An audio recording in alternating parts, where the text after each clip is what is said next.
नमस्कार। अमाया arts classes Motihari Bhawanipur जिरात में आपका स्वागत है। हमारा जो ये क्लास 12 का ऑब्जेक्टिव का सेट चालू हुआ है कि 10 प्रश्न है और 10 प्रश्न में 50 प्रश्नों का क्या करा देना है, एक बार नज़र आपको दौड़ा देनी है। तो उसमें आज का जो सेट है वो पॉलिटी का सेट है। पॉलिटी का क्वेश्चन आज लाया गया है 10 और इसी 10 में आपको 50 प्रश्न पूरा देख लिया जाएगा। तो बिना रुके हुए हम उसको स्टार्ट करते हैं और देखते हैं पहला सवाल क्या है। पहला सवाल है कि चिपको आंदोलन की शुरुआत किस राज्य में हुई। जानना तो ये भी जरूरी है कि चिपको आंदोलन क्या है। तो चिपको आंदोलन पेड़ों की कटाई से संबंधित है। इसमें क्या था कि भारत के उत्तराखंड राज्य में किसानों ने सरकार से आवेदन दिया हुआ था कि हमको पेड़ों की काटने की अनुमति दी जाए कृषि उपकरण के कुछ मशीन बनाने के लिए, औजार बनाने के लिए। लेकिन सरकार ने क्या किया कि उनको यह अनुमति न देकर एक बैट, क्रिकेट बैट बनाने वाली कंपनी को अनुमति दे दिया था। परिणाम स्वरूप इसमें बहुत सारी प्रक्रिया हुई थी। तो अभी तो ऑब्जेक्टिव का सेट है, इसको देखते हैं कि चिपको आंदोलन की शुरुआत किस राज्य में हुई है। तो चिपको आंदोलन की शुरुआत जो हुई है ऑप्शन के अनुसार ये उत्तराखंड राज्य में चालू हुई है। उत्तराखंड राज्य से चिपको आंदोलन की शुरुआत हुई है। अब इसका सॉल्यूशन देखते हैं कि ये चिपको आंदोलन का कौन कौन सा सॉल्यूशन बना हुआ है, रेडी हुआ है। आइए इसका सॉल्यूशन देखते हैं। देखिए सॉल्यूशन में है, लिखा हुआ है कि चिपको आंदोलन का संबंध जो है वो पेड़ों की कटाई से है। चिपको आंदोलन का संबंध किससे है, तो पेड़ों की कटाई से है। दूसरा जो है, सरकार ने 15 वर्षों तक हुआ क्या कि जब ये पेड़ों की कटाई के लिए लोगों ने अंगू का पेड़, याद रख लीजिए कौन सा पेड़ है, तो अंगू का पेड़। सरकार ने जब किसानों को यह अनुमति नहीं दिया, बैट बनाने वाली कंपनी को जब यह अनुमति दे दिया, तो जब वो कंपनी जा रही है जंगलों में पेड़ों को काटने के लिए, तो किसानों ने क्या किया, वो पेड़ों को पकड़ लिया। इसीलिए इसका नाम चिपको आंदोलन पड़ गया। और सरकार उनकी बातों को ध्यान में ले ली और 15 वर्षों तक हिमालय के जो क्षेत्र था, उत्तराखंड राज्य में बहुत सारे जंगल वाले क्षेत्र भी पाए जाते हैं, तो 15 वर्षों तक हिमालय वाले क्षेत्रों में सरकार ने क्या कर दिया, पेड़ों की कटाई पर बिल्कुल रोक लगा दिया। उस पर प्रतिबंध कर दिया कि अब इस क्षेत्र में पेड़ों की कटाई नहीं होगी। लिखा गया है कि सुंदरलाल बहुगुणा, क्या लिखा हुआ है बाबू, सुंदरलाल बहुगुणा का जो संबंध है वो चिपको आंदोलन से। किस आंदोलन से है, तो चिपको आंदोलन से सुंदरलाल बहुगुणा जी का संबंध है। अगला है कि चिपको आंदोलन अंगू के पेड़ से संबंधित था। किस पेड़ से संबंधित था, तो अंगू के पेड़ से संबंधित था। तो ये तो यहाँ से बहुत सारे सवाल आपके एग्जाम में आते हैं और ये एक सवाल है चिपको आंदोलन से पूरा रिलेटेड उससे प्रश्न आ गया है। तो एक सवाल देखिए और उसका सॉल्यूशन बस आपके पास होगा। अगला सवाल देखते हैं क्या है। 2 नंबर सवाल है। 2 नंबर सवाल है कि सूचना का अधिकार किस राज्य में लागू हुआ। अब ये सूचना का अधिकार क्या है, सूचना का अधिकार यह है कि जब कंपनी क्या होती थी, अपने कर्मचारियों को बोनस या जो भी वेतन देती थी या फिर जो भी एग्रीमेंट करके उनको अपने कंपनियों में काम करने के लिए लाती थी, तो उनका कोई लिखित काम नहीं था, यानी मौखिक काम था। तो लोगों ने फिर सोचा कि हमको कैसे सूचना प्राप्त चलेगी, हमको कैसे पता चलेगा हमारी तनख्वाह कितना लाए कितना दिए। इसीलिए लोगों ने सूचना का अधिकार अधिनियम लाया। तो सूचना का अधिकार जो लागू किया गया वो राज्य जो है वो राज्य है राजस्थान। राजस्थान में सबसे पहले क्या हुआ था कि सूचना के अधिकार को लेके लोगों ने हड़तालें की थी। अब इसका सॉल्यूशन देखते हैं कि इसका सॉल्यूशन क्या बना हुआ है। तो इसका सॉल्यूशन जो है, लिखा हुआ है कि सूचना का अधिकार विधेयक संसद में 2004 में लाया गया। कब लाया गया, तो 2004 में लाया गया। 2004 में संसद में लाया गया। कहाँ लाया गया बुआ, 4 में संसद में। लेकिन अगर पूछेगा कि सूचना का अधिकार अधिनियम कब बन गया, तो सूचना का अधिकार अधिनियम बन गया 2005 में। संसद में लाया गया 4 में, अधिनियम बन गया 5 में। अगला है दलित पैंथर्स नामक संगठन। कौन से पैंथर्स, तो दलित पैंथर्स नामक संगठन 1972 में बना। ये दलितों से संबंधित था, महाराष्ट्र राज्य से ये संबंधित है। अगला है ताड़ी विरोधी आंदोलन का संबंध किस राज्य से है, तो ताड़ी विरोधी आंदोलन संबंध जो है वो आंध्र प्रदेश राज्य से है। तो एक सवाल उधर हो गया सूचना का अधिकार और 4 सवाल इधर हो गए। देखिए ऐसा सॉल्यूशन जो 12 क्लास के हमारे विद्यार्थी हैं, ऐसा पहली बार आपको देखने को मिल रहा होगा कि किसी यूट्यूब चैनल के द्वारा ऐसा सॉल्यूशन कराया जा रहा है। सिर्फ 10 सवाल है बुआ, सिर्फ 10 सवाल है। 10 से 15 मिनट में आप 50 प्रश्नों को खूब अच्छा से जान सकते हैं और देख भी सकते हैं।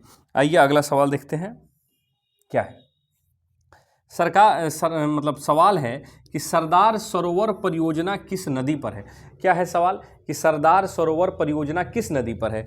ऑप्शन ए है गंगा, बी है यमुना, सी है नर्मदा, डी है गोदावरी।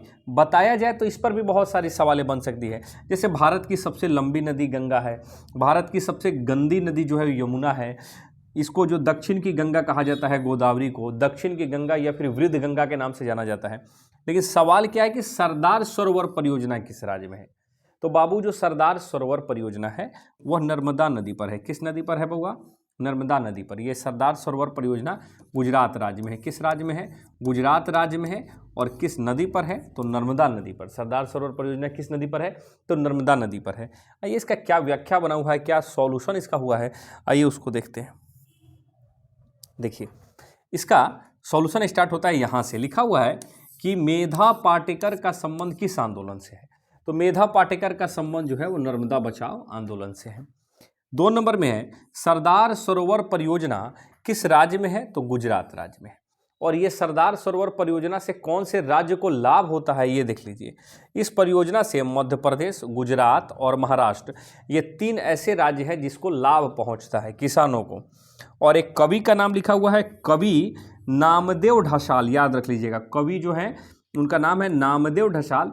ये दलित पैंथर्स 1972 में महाराष्ट्र वाले राज्य में दलित पैंथर्स आंदोलन से ये जुड़े हुए हैं। अब एक सवाल उधर हो गया और 4 सवाल 5 सवाल इधर हो गया। आप चाहें तो इसका स्क्रीनशॉट लेके बार बार देख भी सकते हैं, पढ़ भी सकते हैं, बहुत अच्छा से काम कर सकते हैं आप। अगला सवाल देखते हैं। लिखा हुआ है कि राष्ट्रीय महिला आयोग का गठन कब हुआ? क्या है सवाल हुआ कि राष्ट्रीय महिला आयोग का गठन कब हुआ? 4 नंबर सवाल। सिर्फ 10 सवाल है बुआ, सिर्फ 10 सवाल है और 10 ही सवाल में हम 50 सवाल आपको आसानी से बता सकते हैं। सवाल है कि राष्ट्रीय महिला आयोग का गठन कब हुआ? ऑप्शन है 1990, 1996, 2000 और 1998। तो इस प्रश्न का जो आंसर है कि महिला आयोग का गठन कब हुआ, तो महिला आयोग का गठन 1990 ईस्वी में हुआ। कब हुआ? 90 ईस्वी में हुआ महिला आयोग का गठन। इसका व्याख्या क्या बना हुआ है इसको देखते हैं। जैसे देखिए लिखा हुआ है कि जनता दल गठन कब हुआ? जनता दल पार्टी जो है, जनता दल पार्टी का गठन कब हुआ? तो 11 अक्टूबर 1998 को जनता दल का गठन हुआ। अगला है बिहार आंदोलन का नेतृत्व किसने किया था? तो बिहार आंदोलन का नेतृत्व जो किया था वो जयप्रकाश नारायण जी किए थे। अगला है कि छात्र आंदोलन कब हुआ था? तो छात्र आंदोलन 1974 में हुआ था और इसी का नेतृत्व जयप्रकाश नारायण ने किया था। और यह किस राज्य में हुआ था? तो बिहार में हुआ था। अगला है इंजीनियर वीर स्वामी का संबंध जो है, ये जो व्यक्ति हैं जिनका नाम है इंजीनियर वीर स्वामी, इनका जो संबंध है ये द्रविड़ आंदोलन से संबंधित है। किस आंदोलन से संबंधित है? तो द्रविड़ आंदोलन से संबंधित है। क्या नाम है इनका? इंजीनियर वीर स्वामी का संबंध किससे है? तो इनका संबंध जो है वो द्रविड़ आंदोलन से है। तो 4 सवाल उधर हो गए थे और 1 सवाल उधर हो गए थे और 4 सवाल इधर हो गए, कुल 5 सवाल हो गए। बहुत अच्छा। अगर आपको लग रहा है तो एक बार चैनल को सब्सक्राइब कर दीजिए और चैनल पे नए जुड़े हैं तो उसको लाइक कर दीजिए। 5 नंबर सवाल देखते हैं। 5 नंबर सवाल है कि चीनी क्रांति कब हुई है या फिर चीन की क्रांति कब हुई है? ये दोनों सवाल हैं। चीन भारत का पड़ोसी देश है। 1949 में जो है 1949 में चीन की क्रांति हुई है। चीन की क्रांति, चीन से तो भारत के बहुत सारे संबंध हैं, लेकिन इसका व्याख्या क्या है ये देख लेते हैं। जैसे लिखा हुआ है कि एफ्रो एशियाई सम्मेलन, कौन सा? एफ्रो एशियाई सम्मेलन जो हुआ 1955 ईस्वी में हुआ। कब हुआ? एफ्रो एशियाई सम्मेलन 1955 ईस्वी में हुआ। दूसरा है कि गुटनिरपेक्ष का पहला सम्मेलन कब हुआ? 1961 में हुआ। कहाँ पे हुआ था? तो बेलग्रेड में हुआ था। कहाँ पे हुआ था? तो बेलग्रेड में। और बेलग्रेड किस देश की राजधानी है? तो बेलग्रेड जो है वो सर्बिया की राजधानी है। किसकी राजधानी है? सर्बिया की राजधानी है। अगला है भारत चीन युद्ध कब हुआ? भारत चीन युद्ध हुआ 1962 ईस्वी में। कब हुआ? 1962 ईस्वी में। अगला है सिंधु नदी पर जो एग्रीमेंट बना हुआ है या फिर सिंधु नदी जल संधि जो बोला जाता है, तो सिंधु नदी जल संधि पर कब हस्ताक्षर हुए? तो 1960 में हुए, भारत और पाकिस्तान के बीच। तो ये जो सॉल्यूशन था, अगर देखिए बुआ, अगर चीन क्रांति पूछा जाए तो चीन के बारे में बताया जाए ना, तो चीन के बारे में बताने से आपके एग्जाम का काम नहीं चलेगा। आपके सवाल में जितने भी इंपॉर्टेंट सवाल है उसको कैच करना है, उसको कवर करना है, उसको देखना है, उसको बार बार देखना है कि वो बार बार आपके प्रश्न आ रहे हैं एग्जाम में, तो कैसे होगा, वो कैसे बनेगा। तो वो हमारी सोच है, हमको उसको लेके चलना है। अगला है ताशकंद समझौता कब हुआ? क्या है सवाल हुआ कि ताशकंद समझौता कब हुआ? ताशकंद ये जो पड़ता है ये उज्बेकिस्तान में पड़ता है। कहाँ पड़ता है? उज्बेकिस्तान में पड़ता है ये। सोवियत संघ का पहले हिस्सा होता था। तो लिखा है कि ताशकंद समझौता कब हुआ। ऑप्शन है 1966, 1965, 1967 और 1972। देखिए, जो ताशकंद समझौता हुआ है वो 1965 के युद्ध के बाद 1966 में हुआ है। जब भारत और पाकिस्तान का युद्ध हुआ था उस समय देश के प्रधानमंत्री जी का नाम था लाल बहादुर शास्त्री। ये काफ़ी ही मजबूत प्रधानमंत्री थे देश के, पंडित जवाहरलाल नेहरू के बाद। उन्हीं के समय भारत और पाकिस्तान का युद्ध हुआ था 1965 ईस्वी में, और उसी के बाद जो समझौता हुआ था उसी समझौता को बोला जाता है ताशकंद का समझौता। और ताशकंद का समझौता दो देशों के बीच में हुआ है, एक देश है भारत और एक देश है बउआ पाकिस्तान। ये दोनों देशों के बीच में ताशकंद का समझौता हुआ है 1966 ईस्वी में। कहाँ हुआ है? तो ताशकंद में। कहाँ पड़ता है? तो उज्बेकिस्तान में। उस समय यह सोवियत संघ का हिस्सा होता था।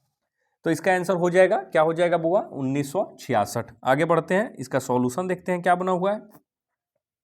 लिखा हुआ है कि भारत और पाकिस्तान के बीच यह समझौता हुआ था। भारत और किस देश के बीच यह समझौता हुआ? तो सीधे पूछता है आपके सवाल में कि ताशकंद समझौता किन दो देशों के बीच हुआ था। तो ताशकंद जो समझौता हुआ था वो भारत और पाकिस्तान दो देशों के बीच हुआ था। अगला सवाल है, इस समझौता में नेहरू और पाकिस्तान के जो सैनिक के मंत्री थे, यानी सैन्य व्यवस्था वहाँ पे ज़्यादा मजबूत है, उनका नाम था अयूब खान। और इधर है कि बांग्लादेश का गठन कब हुआ? तो बांग्लादेश का गठन 1971 में हुआ, वही इंदिरा गांधी जी के टाइम में हुआ है। और कारगिल युद्ध कब हुआ? तो कारगिल युद्ध 1999 में हुआ है। देखिए, एक सवाल था मात्र कि ताशकंद समझौता कब हुआ? 1966।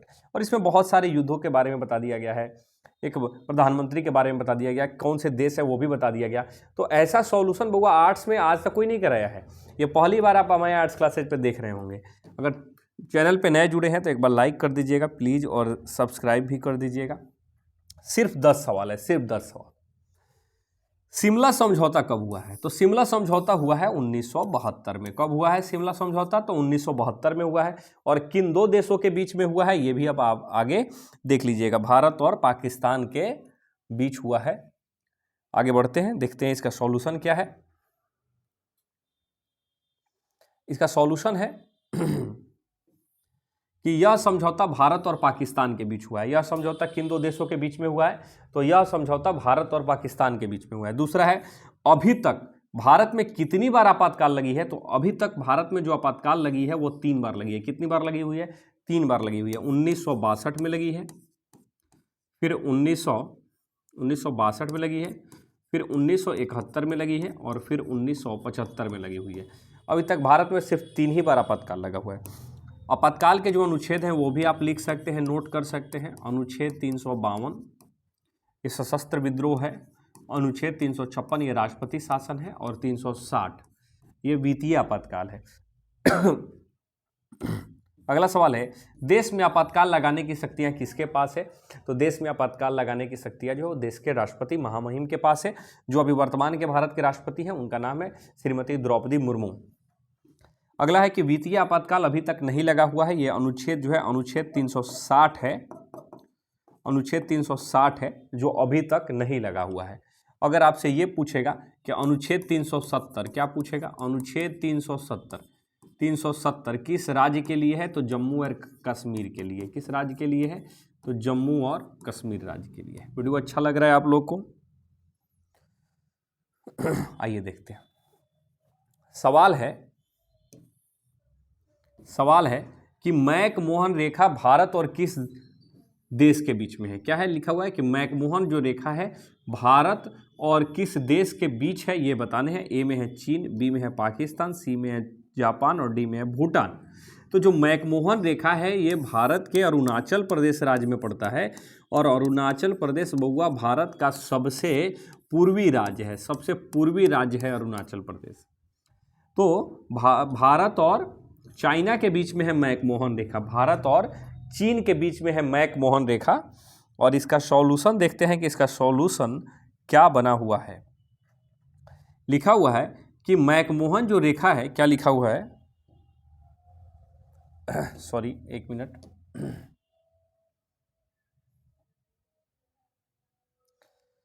लिखा हुआ है कि मैकमोहन जो रेखा है वो भारत के अरुणाचल प्रदेश राज्य में, किस राज्य में? अरुणाचल प्रदेश। मैकमोहन रेखा कब खींची गई? तो मैकमोहन रेखा 1914 ईस्वी में खींची गई है। अगला है, इस रेखा का नाम है हेनरी मैकमोहन के नाम पर रखा गया। ये जो रेखा है मैकमोहन रेखा, इसका जो नाम है हेनरी मैकमोहन के नाम पे रखा गया। ये गवर्नर था उस समय का। नाम लिखा हुआ। इस रेखा की लंबाई कितनी है? तो 890 किलोमीटर लंबी है मैकमोहन रेखा, जो भारत और अरुणाचल प्रदेश राज्य में है। अगर चाइना का कौन सा क्षेत्र इस सीमा को लेके संबंधित है तो याद रख लीजिए तिब्बत। तिब्बत वाला क्षेत्र चाइना का इससे सटता है। और भारत का जो राज्य है वो राज्य का नाम है अरुणाचल प्रदेश। अगला सवाल देखते हैं 9 नंबर की। 9 नंबर सवाल क्या है? 9 नंबर सवाल है बुआ कि भारत का पहला परमाणु परीक्षण कब हुआ? ए नंबर में 1972, 73, 74 और फिर 78।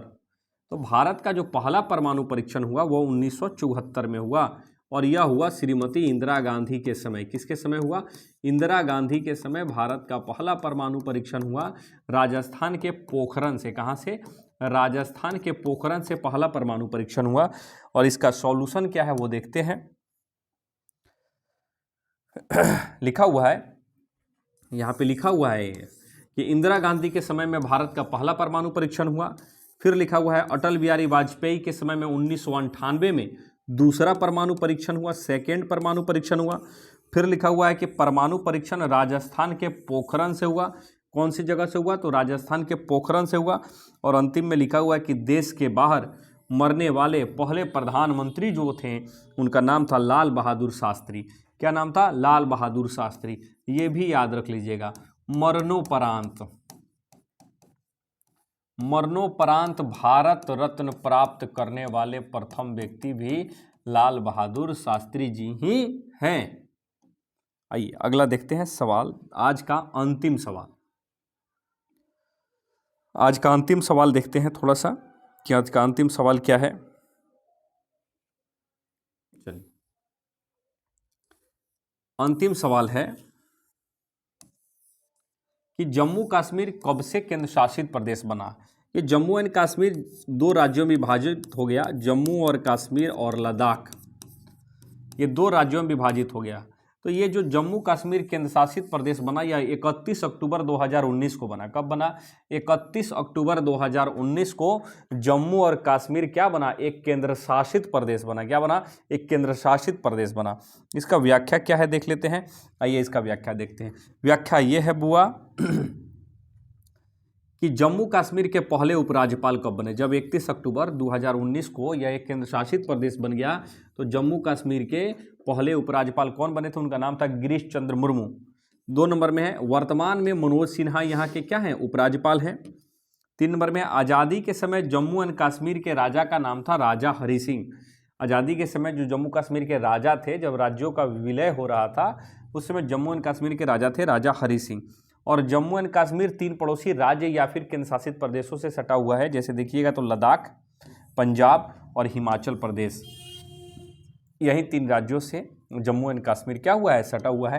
तो आप इसका स्क्रीनशॉट भी ले सकते हैं। वीडियो अगर आपको अच्छी लग रही है, और अगर आप चैनल पे हमारे नए जुड़े हुए हैं, अगर इन सभी का PDF चाहिए तो आप व्हाट्सअप मैसेज कर सकते हैं। व्हाट्सअप मैसेज हमारे डिस्क्रिप्शन में लिखा हुआ है कि किस नंबर पे मैसेज करने हैं। इस सभी का PDF आपको मिल जाएगा बिल्कुल निःशुल्क। अगर आप हमारे चैनल पे नए जुड़े हैं तो एक बार जरूर चैनल को सब्सक्राइब कीजिएगा, क्या कि ऐसा बिहार बोर्ड का आर्ट्स या फिर NCERT बुकों का सॉल्यूशन आपको कहीं नहीं मिलेगा, सिर्फ और सिर्फ यहीं पे मिलेगा। और अगर वीडियो अच्छा लग रहा है तो एक बार शेयर जरूर कीजिएगा और लाइक जरूर कीजिएगा। तब तक के लिए धन्यवाद। गुड नाइट, शुभ रात्रि।